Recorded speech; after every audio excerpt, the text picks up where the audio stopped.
Good afternoon, everyone, and welcome to our webinar on how to navigate the fintech landscape with a PR and comms perspective, with our PR comms hat on, but also from the point of view of founders.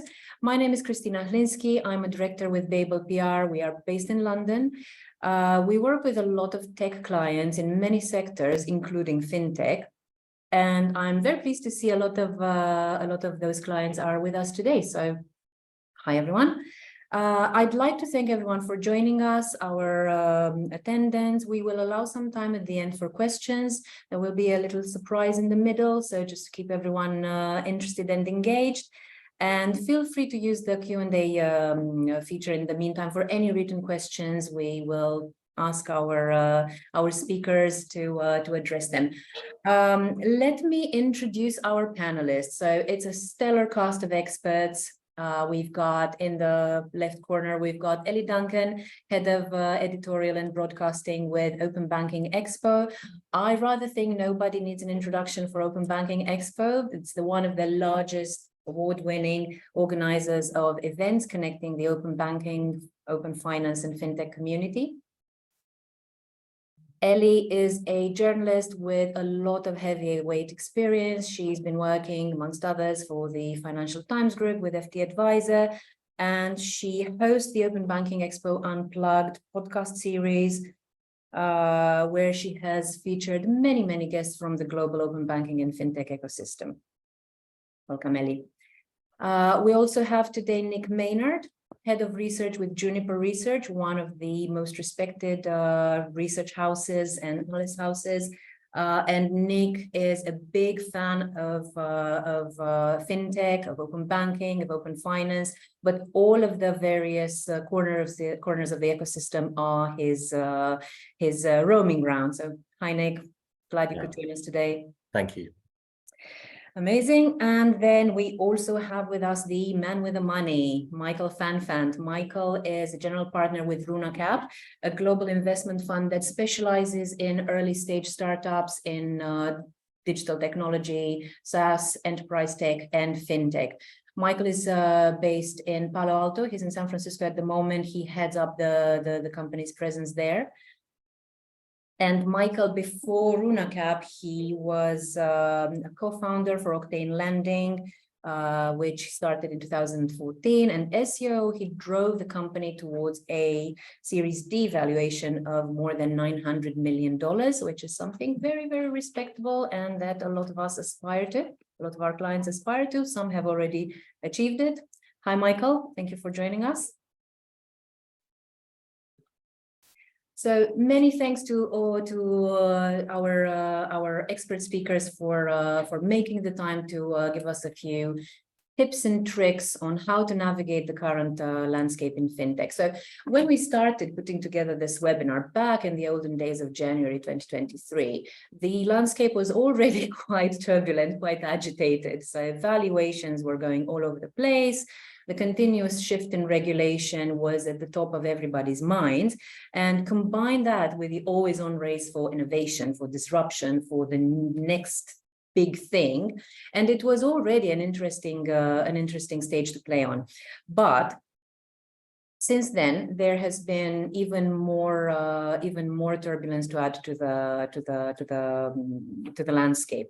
So last year, we had already seen a significant reset in investors' focus, for instance, from growth at all costs to path to profitability. We had seen a couple of resounding crises. I'm talking about the FTX debacle, and this year has already seen a lot of other big stories. So I'm talking about, of course, the SVB adventures and upheavals of the last month or so. The entire tech sector, but the fintech sector in particular, was very shaken by the event. So I'd like to ask my speakers from each of their perspective, how is this impacting the landscape now, and the other echoes that we're seeing in Europe and in the States? I'm talking Credit Suisse and First Republic. Ellie, first of all, I'm going to ask you, please, how did that look from your perspective, especially here in the UK? It was a as much a business story as a PR and comms story. How did you live that? Thanks, Cristina. And yeah, thanks for having me on the webinar this afternoon. Really pleased to be taking part. As you say, it has been a turbulent few months, but specifically the past few weeks, obviously for SVB's clients in the UK, I think, it was a couple of Fridays ago that suddenly, we saw the collapse over in the US. And I think the next thing that the SVB UK's depositors had heard was that the Bank of England was going to place them into insolvency. So it really obviously was a very worrying time, I think, for a lot of fintech startups. It was the case that, come that Monday, they wouldn't be able to kind of pay their employees and their staff. So it has been a really worrying time. I think something that should reassure the fintech sector is firstly the fact that the government really stepped up in this case. That kind of emphasises the importance of the UK's fintech sector within sort of the wider economy, and the fact that obviously the sector itself kind of rallied at quite a crucial moment. So SVB's UK customers kind of petitioned the UK government and really came together to get across, just how important it was that those jobs in the sector, those salaries and the sector itself was kind of protected from any, huge fallout, which would have really had quite a knock-on effect within sort of the rest of the industry, but also, on the economy in general. So I do think, it might seem like a worrying time. I think, we have seen the government and the regulator step up at this crucial moment, and obviously HSBC stepped in as well. So, quite comforting that, of course, they didn't have to use taxpayers' money to bail out SVB UK. And I think, SVB's UK arm has been kind of protected. It's found itself in the HSBC kind of banking group. So, hopefully from here it can go from strength to strength. We'll see what HSBC is going to do with that part of the business. There are talks or reports of it being sort of spun out into its own kind of business line. So there is a future there, I think, and that's something that's really important to take from all of this. Thank you, Ellie. And I think it's been as much of a business impact story as a PR and lesson in crisis comms management. And we've seen a lot of, not just for SVB UK itself, but for a lot of the techs and fintechs that were potentially impacted. So in terms of communicating with the media, with the journalists, Ellie, did you see any differences, for instance, in the level of transparency, in the level of engagement between startup tech and fintech companies this time?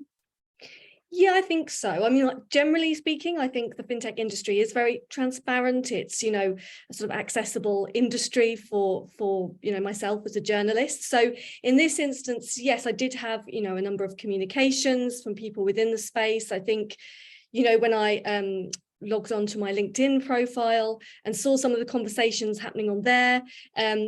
First of all, there were a lot of conversations. There was a lot of kind of reassurance going around, and I do think, generally speaking, it's kind of showcased the fintech industry's kind of ability, the comms side of the industry's ability to really pull together and communicate as one, but also to kind of explain the unique situation that SVB found itself in, because essentially, the way it had invested and its kind of approach to risk management was kind of its downfall in the end. So I think that's been communicated really well. And the fact that this has come, all of this has come about in what is a rising interest rate environment. So I do think in times like these, in these sorts of crisis moments, obviously as a journalist, we really kind of rely on those PR and comms professionals to kind of inform us of what's going on at the heart of all this. And I think they did that this time around. Thank you, Ellie. Michael, my next question is for you. So you were mentioning that actually a lot of the fintech CEOs are still part of the initial founding team. So they have a more personal relationship with their company. So they feel a lot more invested. And there was a lot of emotionally, I mean, and personally. So there were a lot of comms about the impact on jobs and a lot more transparency. How did you live the whole event? What did it imply from your point of view as an investor with portfolio companies quite impacted? Yeah, I mean, it was an incredibly exciting journey, not in a good way, from kind of that Wednesday through Monday. I mean, I really experienced it personally, I think, through all of the waves, through WhatsApp messages and groups of VCs, investors, of founders messaging, like, should we be concerned? Do we need to move our money out? To some of the portfolio questions that we had at our firm, and that my friends were asking their companies that they have invested in or founded, like, where do you store your money? Telling your friends, like, are you banking with SVB? Do you need to be worried? Do you have other bank accounts, right? This instant journey of trying to figure out if companies actually could transfer their money out on Thursday, Wednesday, or Friday before the bank was shut down by regulators in the US. What was the fastest bank to kind of spin up an account? What did that journey look like? I think for us, the biggest piece initially was really just trying to understand which portfolio companies were affected, and how affected were they, whether they were the US or UK. This is kind of a crisis that, as an investor, I don't know exactly which banks our companies are using off the top of my head, or at least I didn't before this. Maybe it's something we'll start tracking a bit more closely, but it was really a up and down moment for all of the portfolio companies that were affected. How do you make payroll, as kind of you and Ellie said? How do you make sure that you have sufficient runway in case this is going to take 6 months to get capital back? And I think, fortunately, over the weekend, right, things got settled down by regulators in both the US and the UK, and companies were given access to their deposits and able to make payrolls and everything like that. So we ended up in a pretty good place. I think we continue to see worries about other banks. SVB was maybe particularly risky in terms of their depositor base, the effect that technology had, and people's ability to communicate on Twitter and WhatsApp and wire money electronically. This is a new era of connectedness in terms of how fast a bank run can happen. But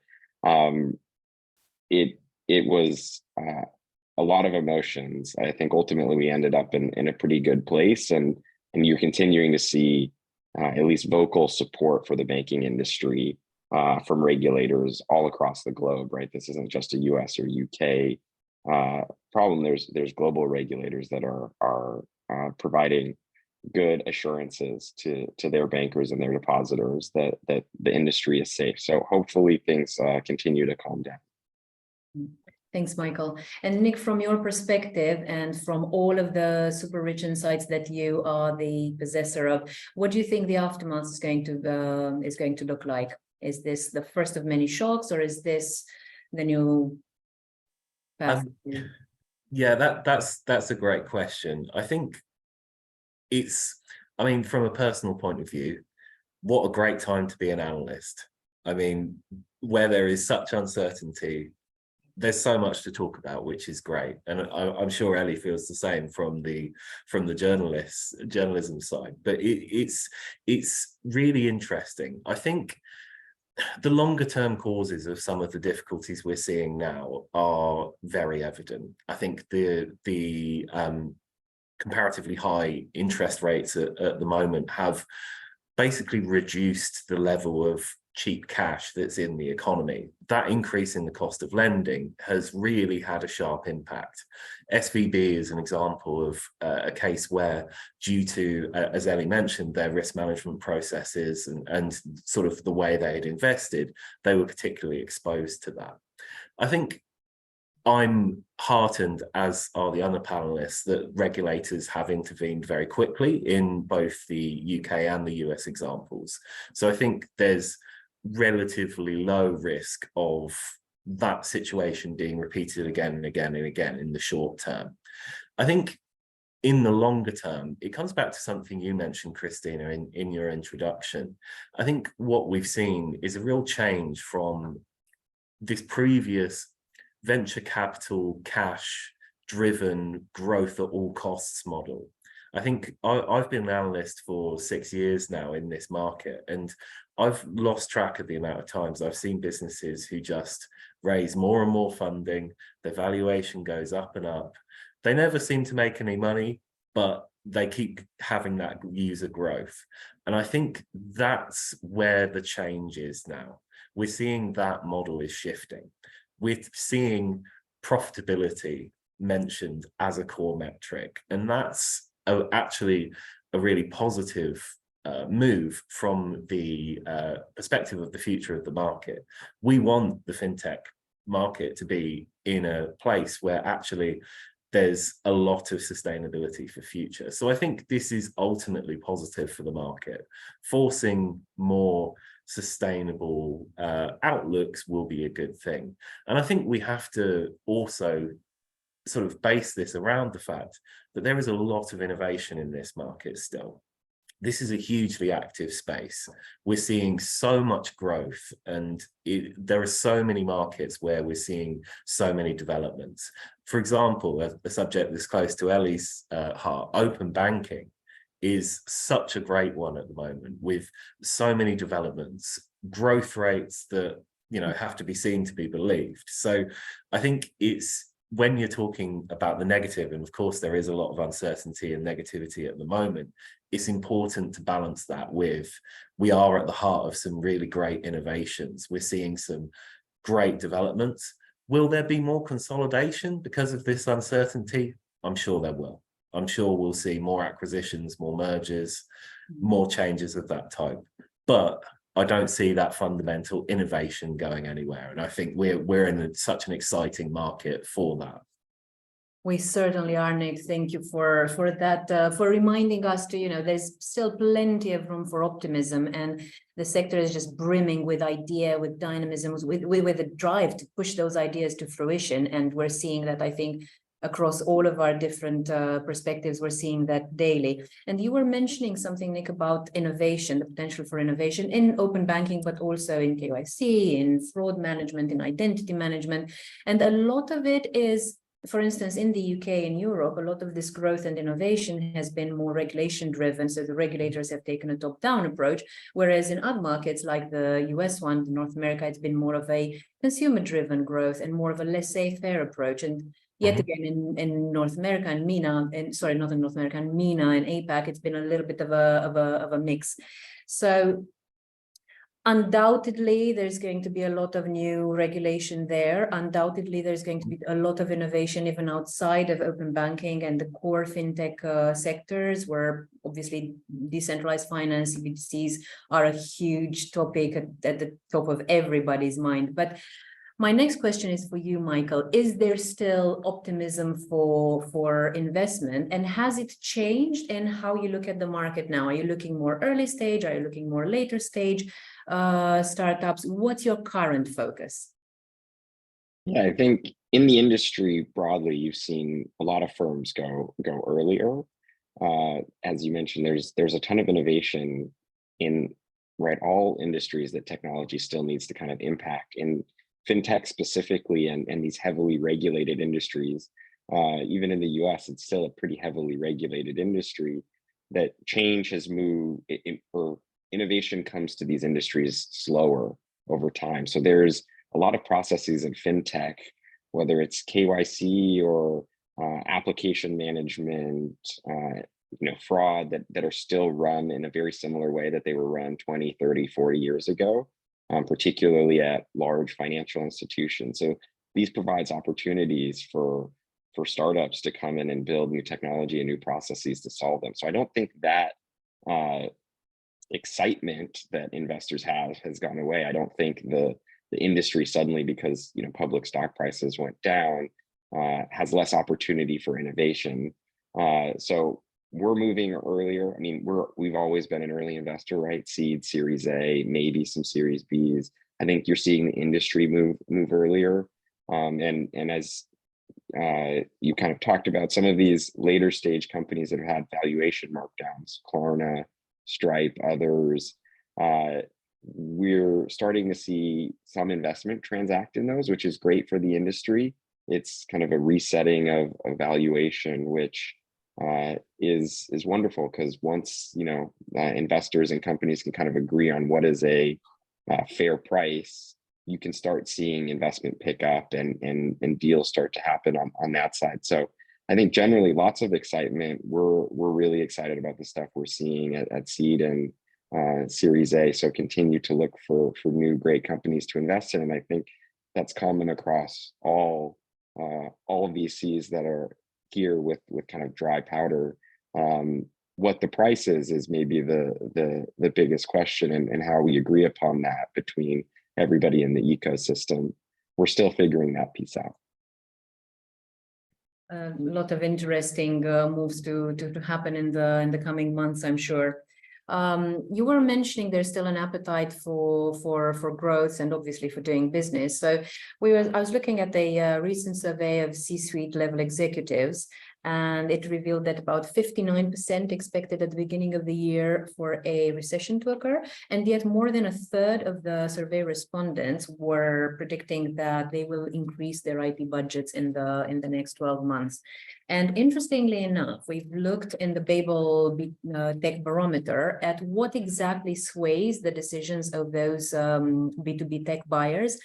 And it was very interesting to see that the main sources of professional information for B2B buyers are, unsurprisingly, technology and trade media. About 64% of respondents looked to trade media and professional specialist publications for credible information.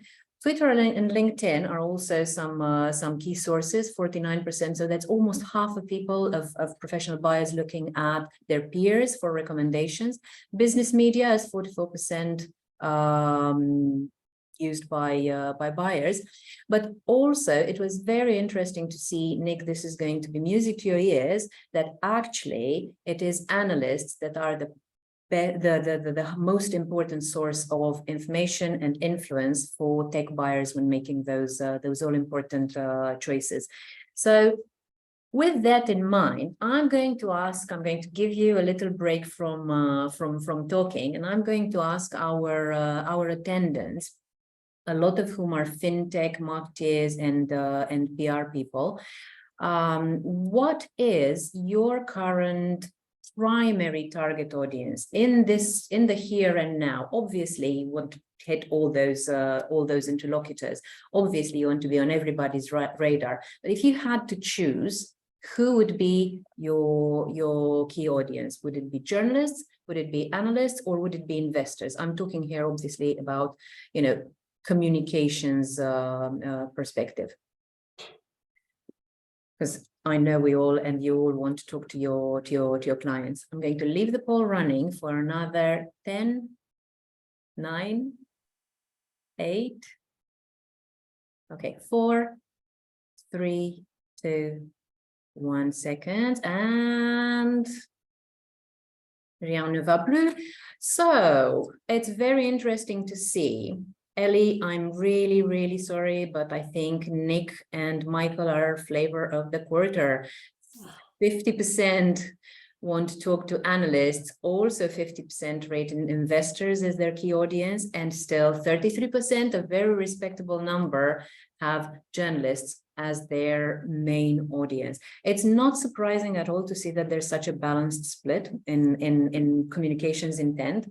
So with that in mind, actually, I want to know from each of you, what makes you pay attention? What gets on your radar? What would a fintech founder and a fintech marketing person have to do or say in order to make you say, yes, I'm going to write your story, or yes, I'm going to give you an analyst briefing, or yes, I'm going to give you some time and potentially some money? So Ellie, let's start with you. Thanks, Cristina. And yeah, really interesting poll results. As you say, I mean, I think it's understandable the way that's kind of split between the three of us. I won't take it personally, of course. So I think what I'm looking for is, although we're talking about sort of companies that are at kind of the start of their journey, I'm sort of always looking for a sense of longevity. So a fintech with a product or a service that seems like it can kind of stand the test of time. You know, it's not just a kind of riding on the back of some short-lived trend, or it's not kind of too gimmicky. So I'm sort of looking there, and I think Nick mentioned this all-important word, profitability, earlier, you know, something that has this kind of sustainable model. And then aside from that, when I receive, you know, press releases, as I do on a daily basis, and announcements, I'm always looking out for, you know, maybe it's partnership news, and I'm not just talking about sort of the kind of traditional bank fintech partnerships. I'm kind of always keeping an eye on something that's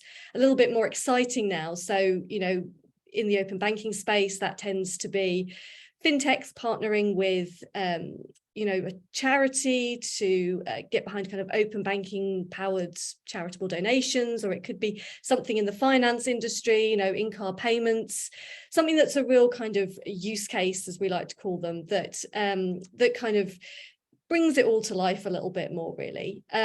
Obviously, fundraising, you know, those kinds of stories always resonate, and I think even more so now, because if fintechs are fundraising in this environment, then I think that possibly puts them in a particularly good light, really. You know, there's obviously a sustainable business model there to get that investor backing in the first place.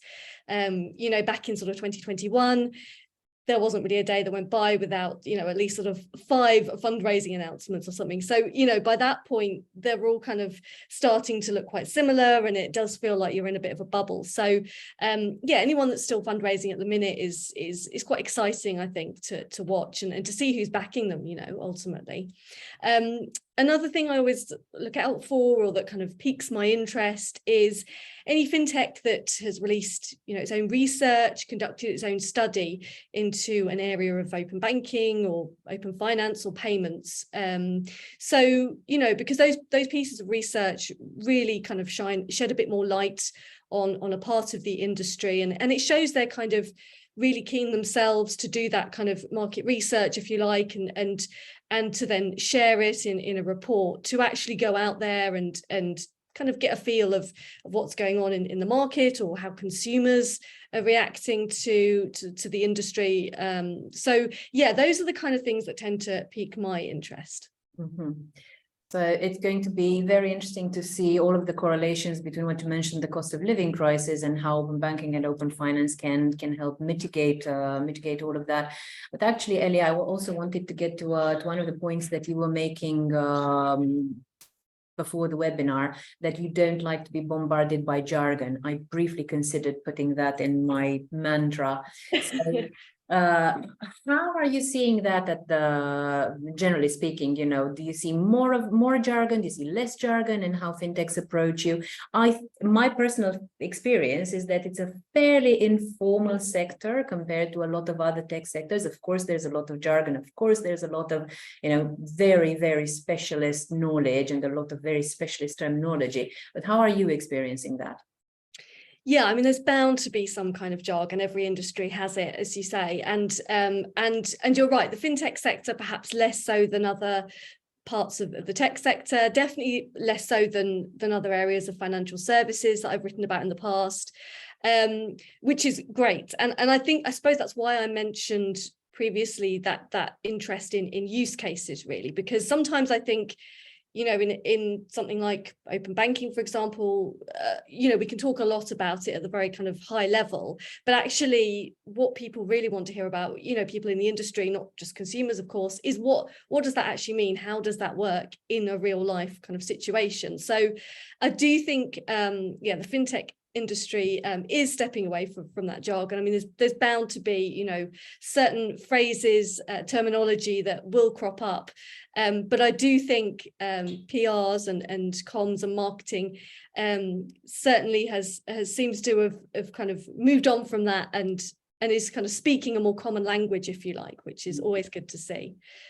So yeah, it's definitely an important point though, because any industry that's really jargon heavy tends to be, it's really off-putting. It's really hard to get to kind of what is the news that you're trying to tell me here? What's the development that's really going on?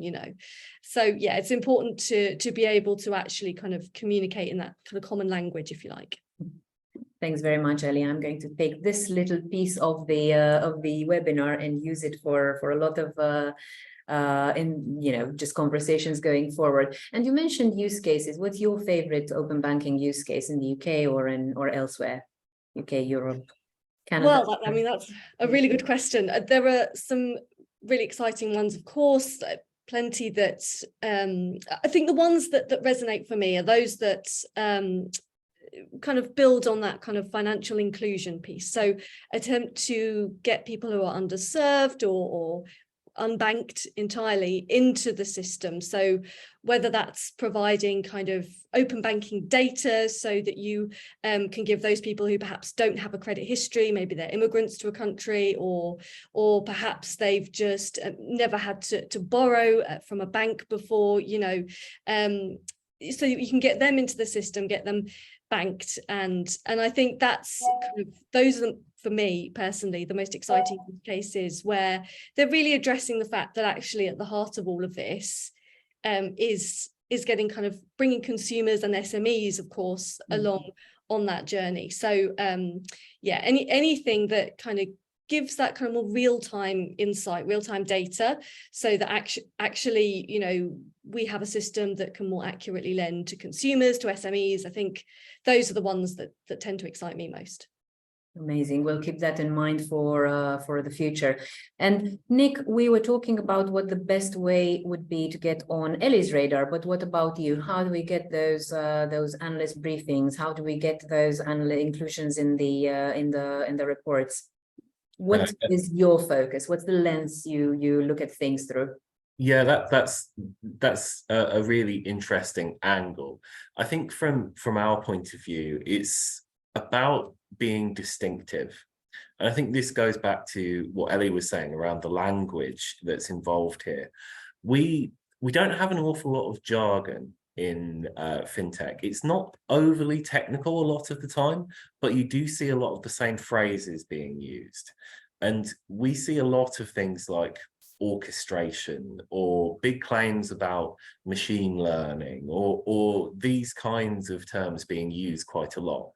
And actually, that just generates a lot of noise. You have a lot of businesses that they all claim that we're the number one in this market. We offer the best solution. We offer the most featured platform. We have the most partnerships. And all of these businesses doing the same thing claim this. So this is where it comes back to that distinctiveness. And this is where I actually like how Ellie spoke about it in terms of these use cases. This is something we're very keen on as well. Seeing the practical applications and the practical results of some of these technologies is a really great way to sort of stand out from the crowd when you're speaking to an analyst. It's very easy to say that you've built this API-driven platform that can do X, Y, and Z. That's great. But what have people actually built with that platform? What has been the impact in the real world? And it's when you start to see those real world impacts, that's when a company really starts to become distinctive. And that's when it really becomes interesting from our point of view. I think honesty and clarity is very important here as well. Not just trotting out the we're number one in this market, or we're the fastest growing, but actually saying we're focusing on this market. This is where we're at. This is why we think we're different. Having that honest and open conversation, that's a great way to do it, and that is always well received. And I too am excited about some of those open banking use cases. I think that anything financial inclusion related is always really interesting. Central bank digital currencies, you mentioned earlier, as a really exciting one that has massive implications for financial inclusion, particularly in emerging markets where smartphone or mobile access is a much better way to offer financial inclusion than a banking service. So I think from my point of view, that's any use case that enables some of those capabilities is really interesting as well. So I think it's that distinctiveness and also really solving a real world problem. That is really valuable, and that brings it to the top of our agenda. Yeah, that's never going to go away, is it? Solving a real world problem. And actually that's how you build commercial use cases. That's how you can build your sustainable customer base, how you generate commercial like sustainability. We were talking earlier about the shifting focus of investors from growth at all costs to path to profitability, and we have a code word for that internally at Babel. We say that we're no longer hunting for unicorns, but for centaurs. So the really strong ones. Having said that, Michael, what do you look for now in companies, in potential portfolio companies, potential targets for investment?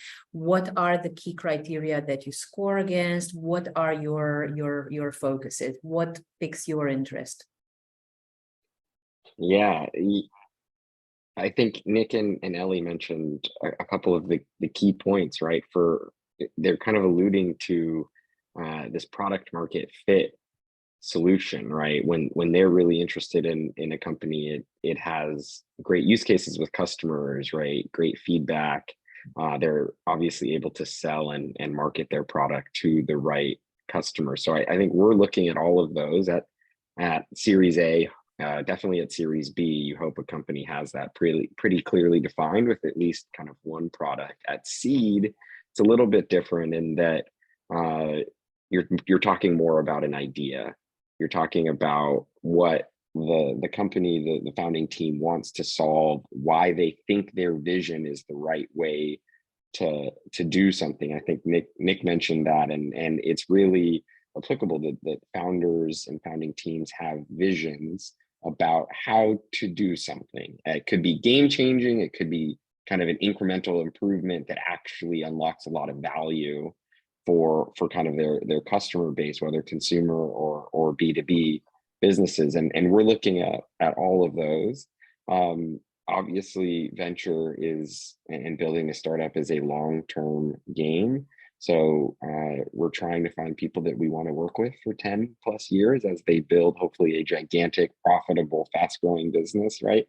All of the above, the centaurs, as you mentioned.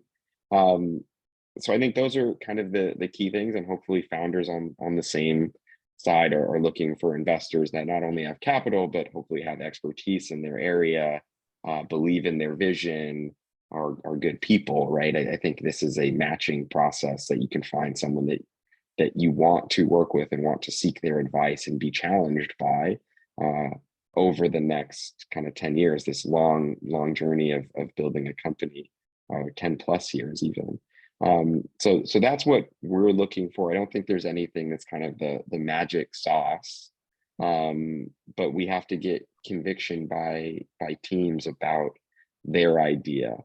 Some of that sometimes comes through, right, research reports and us building out our own thesis, and sometimes it is founders actually convincing me through their deck and their words and their customer calls that like their solution is the right one for a specific problem and that the opportunity is big. So that's what we're looking for today. The faster you can grow, the less capital you can consume. Those are always good things for an investor to hear as well.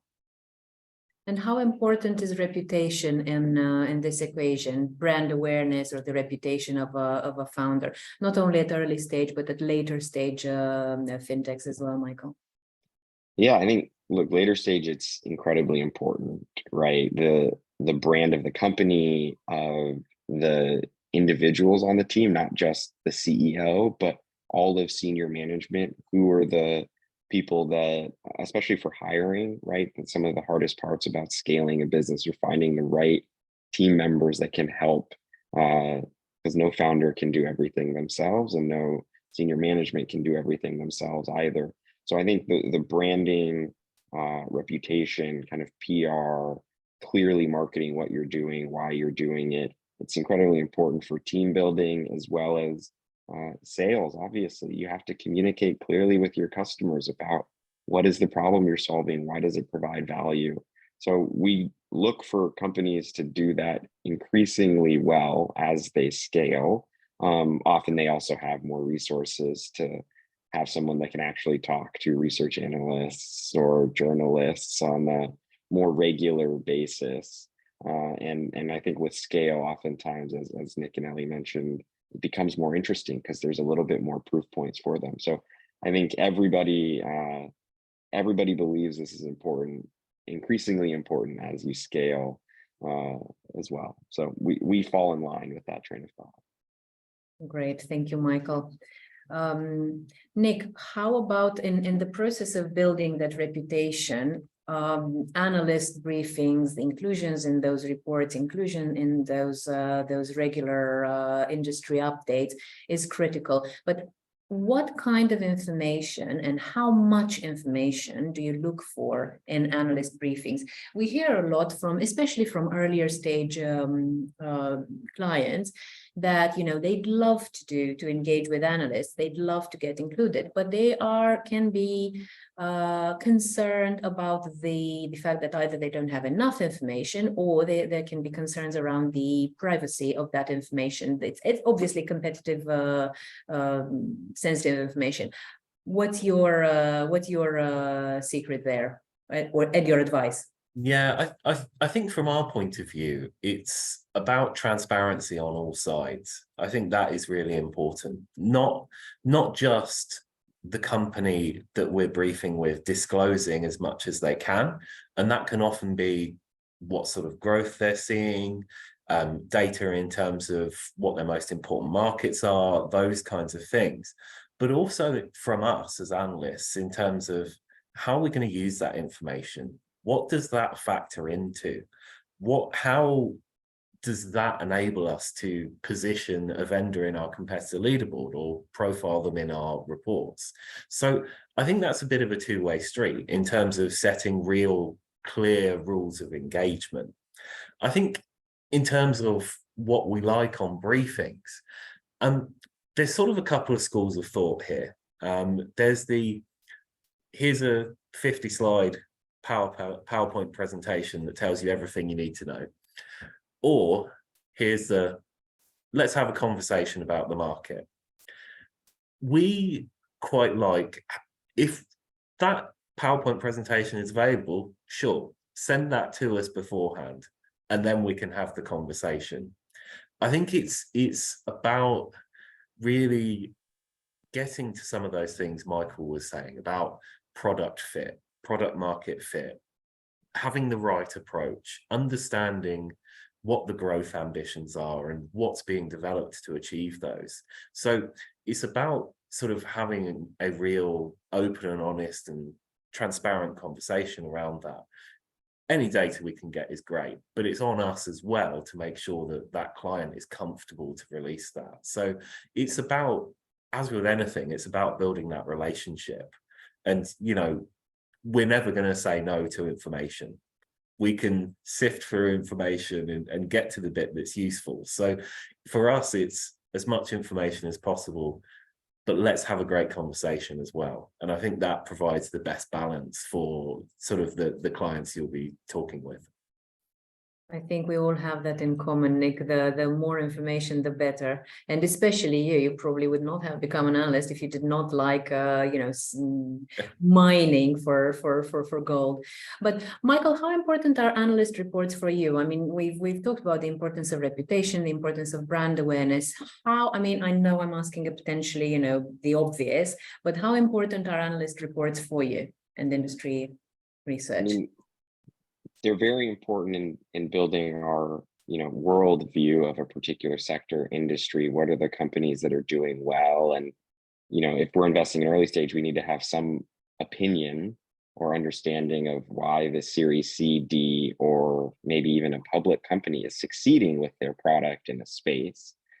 So we definitely look really closely at analysts' research reports for the data, as you said, that's in it, that can help us glean how successful a company is being, maybe what their product is focusing on, where they're going with their innovation, to try to glean out where are the opportunities for even earlier stage companies to keep trying to build a wedge and open the door to some of their customers. So we look at them, I think from a direct comparison standpoint, a lot of the times the companies aren't necessarily in our investment window anymore. So it's a little bit more about helping to build a worldview that can maybe be applied to a different company in this space or new product, new innovation that we're seeing. But without research reports, we wouldn't have as much data that we need to kind of become better educated ourselves. So we use them all the time, as well as, you know, what journalists are writing about companies' profiles, why they're being successful. All of these are data points to help us hopefully find that next really interesting company at seed or Series A. Thanks, Michael. Yeah, the next market or the next product, the next problem, real world problem to solve.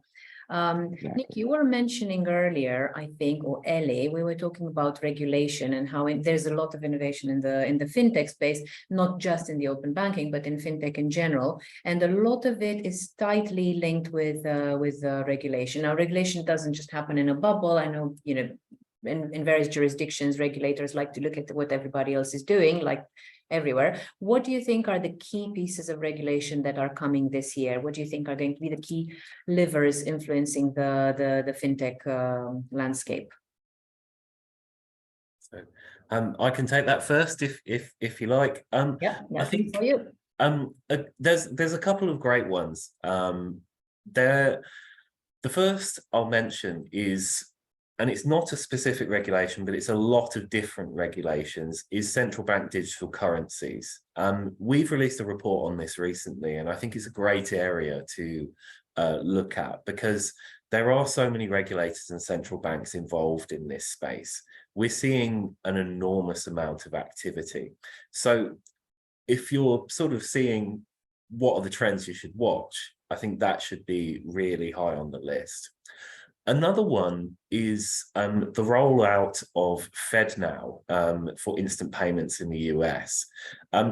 Instant payments, from a European perspective, seems a little bit old hat. It's a bit, we've had it for a while in certain circumstances, but in the US, there's been RTP, which has had some success, but really there's more progress needed. And a lot of the payments in the US can be not great.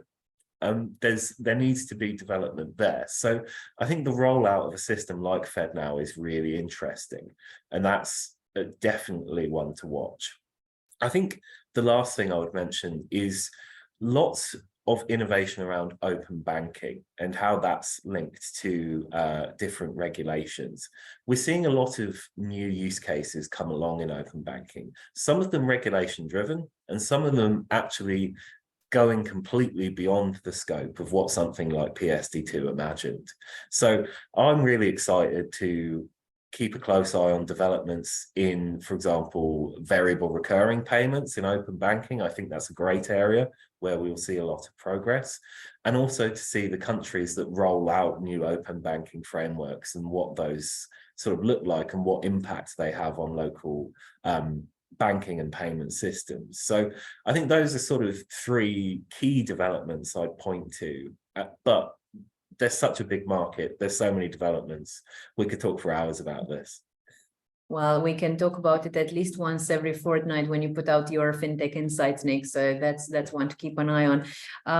You were mentioning the rollout of open banking in various other jurisdictions, not just the UK and the EU. So I think there's about 60 countries at the moment that either have open banking frameworks or are looking to launch some quite soon. We have the stellar examples of for instant payments in Brazil with Pix, in Singapore and and India. And I think India and Singapore just became interoperable a couple of weeks ago, if I'm not mistaken, if memory serves. And then also it's going to be the year of PSD3, or at least launching the consultations for PSD3, isn't it, Ellie? Yeah, that's right. Yeah, so closer to home, I guess. There's quite a bit going on in the open banking space. Certainly, the UK and Europe, I guess, was seen to have sort of forged ahead with open banking. It was kind of the region that a lot of other countries have looked to since then as their model for kind of this regulatory driven approach. Something that the kind of open banking ecosystem, if you like, in Europe has had to contend with is the fact that, Europe covers a huge number of countries, and they each have their own kind of banking system and regulated in various ways. So that's something that I think PSD3 will hope to address, is that, that kind of bringing together that market. It isn't homogenous, but there does need to be more interoperability between European countries than PSD2 allowed for. So that's definitely something that's high on the agenda, I think, in Europe. And then in the UK this year, we've reached the end of the open banking roadmap, which was mandated by the Competition and Markets Authority. So we're actually in this kind of interim state, is its official name, but a lot of the industry are sort of referring to it as being in limbo, really, because we're waiting on a report from the Joint Regulatory Oversight Committee, which will essentially set out the future for open banking in the UK, what a future governing entity will look like, which may or may not replace the open banking implementation entity. The UK has certainly has achieved so much when it comes to open banking, and now it's looking ahead to how that might further develop into smart data and into open finance. So there's a sense that we don't want that momentum to be lost here. And there is also this knowledge now that other countries are kind of catching up or overtaking the UK and Europe. Obviously, each region has really got its own approach, but, the beauty of it is that we can all learn from one another, I suppose. And that competitiveness, I think, just drives countries forward to kind of keep improving, keep implementing open banking and open finance, and really, for consumers and for SMEs. Amazing. This is a great note to end our conversation today, Ellie. I think that time has flown by and we've got very, very little time for questions. But if there are any questions from the audience, please do ask them now. I have a question that was posted during the webinar. And it relates nicely to your last point, Ellie. Is the competitiveness of the open banking landscape in terms of brand propositions helping or hindering consumer adoption? That is a good question. What do you think, each of you? I'm happy to go first, if you like. I think a bit of both. I mean, generally speaking, I think it's helping. You do need a certain amount of competition. I think that's what a lot of people fear when they hear that word regulation, is that it will stifle competition and innovation. But actually, within open banking, we've seen that's actually not the case, that actually, in fact, the opposite is true. Having that kind of regulatory oversight and those kind of targets set by the regulator has kind of helped, I think, build that momentum, has helped us to cross certain milestones. I do think, something that perhaps is a bit more obvious in the US, where they've been driven, more by the market and by consumer adoption. There is the sense there now that there is going to be some more rulemaking and governance and regulatory oversight. But I do think that in many ways, having the market leading it does also free it up a little bit, if you like, and it becomes less of a tick box exercise sometimes. There is always that sense when there's regulation involved that banks or fintechs are just doing something to comply, whereas you don't have that so much when it's driven by the market. And Nick, what's your take on it? I think I agree with Ellie here that competition is good. If you have a very weak competitive landscape, then that doesn't often generate a particularly great product. I would, however, say that actually consumer awareness of open banking is a bit of a strange one, in terms of, if you look at consumer awareness and adoption, it's one of those sort of mechanisms that actually the average consumer won't know they're using open banking.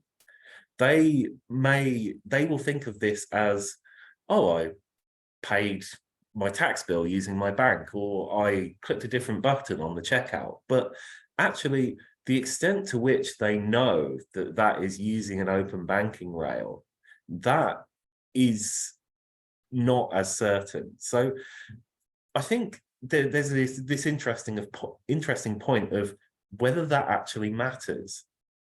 That's a really interesting one to me, in terms of, actually, does it matter that consumers know the term open banking?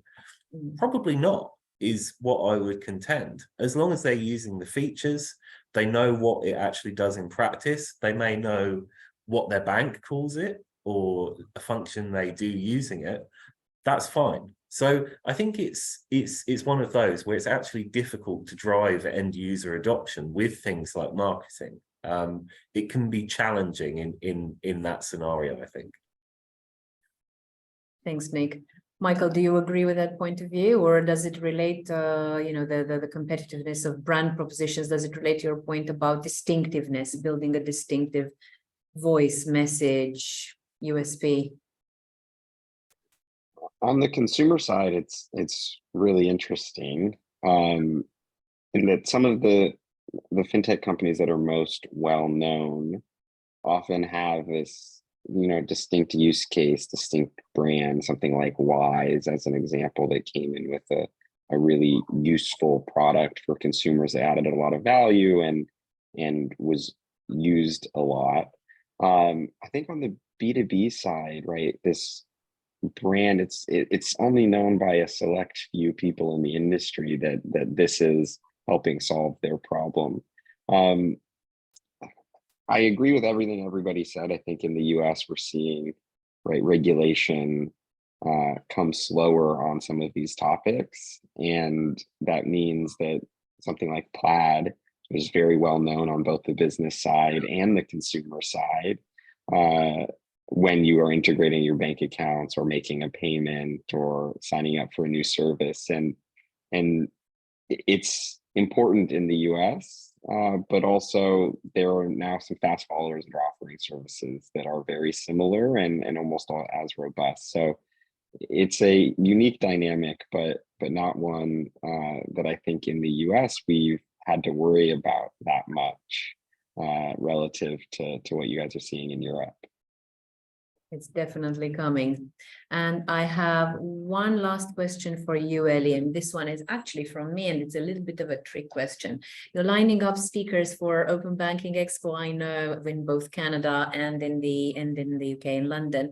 And if you had to absolutely choose between a speaker with incredible charisma and powers of persuasion, lovely standout personality, and the speaker who's a little bit less extrovert but has incredible technical knowledge, which one would you choose? And this would relate to educating both consumers and building brand for the B2B space. What would sway your decision? Oh, that is a trick question, and but a good one. And I think if we're putting together, or when we're putting together a panel for either our Canada or UK Expo, I guess want to try and find a bit of a balance. I have kind of a range of those sorts of people on a panel, because actually they can tend to bounce off one another quite nicely. And as a moderator, which I normally am for things like our panels, our live panel debates, I would normally try to kind of draw out some insights from those that might have the knowledge but might just come across as a bit less charismatic, you know, in a speaking situation. But yeah, knowledge of the industry is always vital, but then also being able to communicate that well, you know, telling a good story is just as vital, really. And I think another really important thing for us at Open Banking Expo is when we are finding speakers is that they represent, you know, gender diversity and inclusion at all levels, really. That's, you know, become increasingly important, as we all know, over the past few years, and it's something that we really strive for at Open Banking Expo.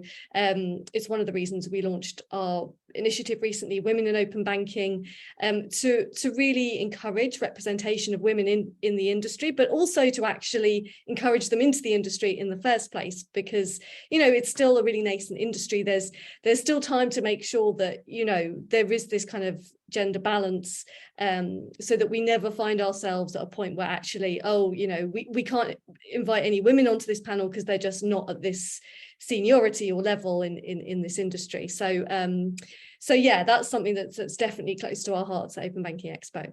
And you're a great advocate for it, Ellie. So thank you very much for, you know, everything you're doing to promote the fintech ecosystem, to promote diverse voices, to promote innovative companies and outstanding businesses and business people. I think this concludes our conversation today. I personally have loved this. I could do this every month going forward, and it would be a pleasure. Thank you very much, Nick, Michael, and Ellie. Thank you very much to everybody who has joined us today, and a lot have stayed all the way to the end. I think everybody in the sector feels just as passionately about fintech. And isn't this a great time to be in the business, like you were all saying? Very exciting. Yes. Thank you for having us. Thanks very much. Thank you very much. And this is goodbye from Babel PR, and we will be in touch. Have a lovely day. Thanks. Goodbye. Bye. Bye.